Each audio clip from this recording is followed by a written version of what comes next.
Today, we will be discussing static, dynamic, and semantic web pages. We are excited to share our knowledge with you.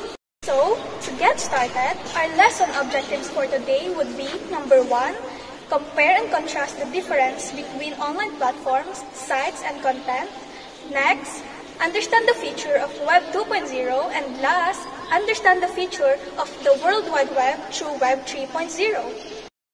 So let's start. Let us first define the first type of web pages, the Web 1.0, or also known as static web page.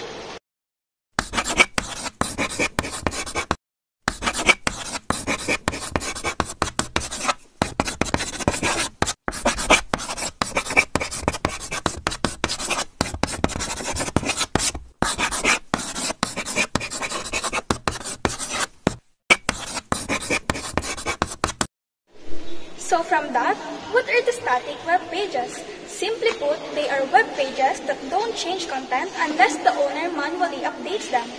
Examples of static web pages include personal websites, blogs, and portfolios. They are great for showcasing information that doesn't need to be updated frequently.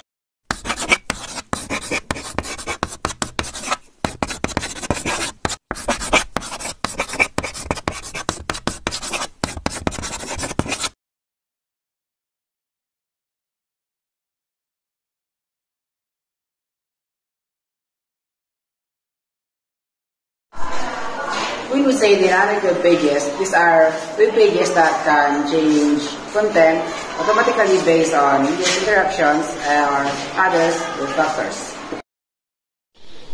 After defining what dynamic web page is, let's further discuss about its features. The first feature of dynamic web page is the taxonomy. When we say taxonomy,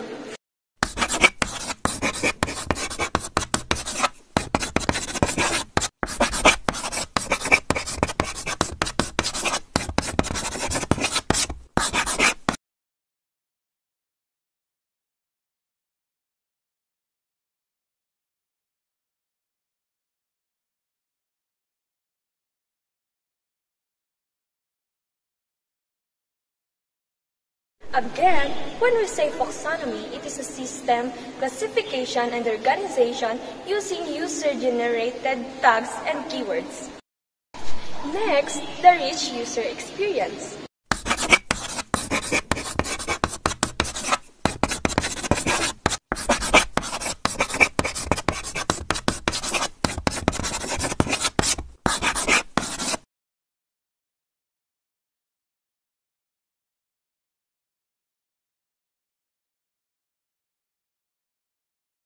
Here, web application provides a rich, interactive, and engaging user experience.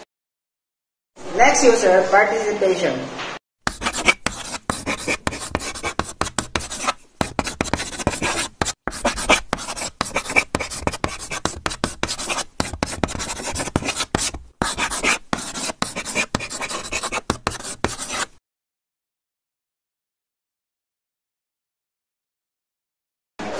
Fourth, long tail.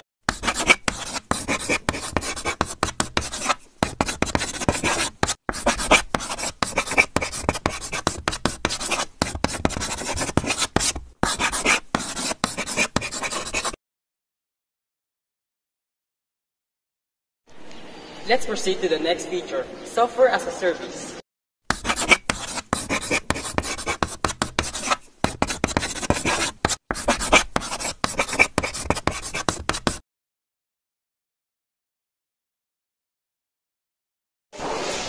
Just remember that software as a service is a software delivery model where applications are provided over the internet, rather than being installed locally on a user's device.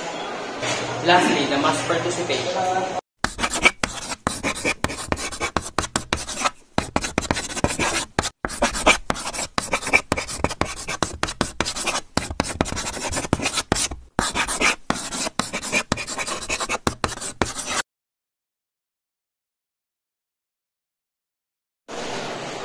Web 2.0 enable mass participation and collaboration, allowing large number of users to contribute and interact with each other. We are done now in discussing Web 1.0 to Web 2.0 and also discussing the feature of the dynamic of the web page. Let's proceed to the last type of web page, which is the Web 3.0 or semantic web page.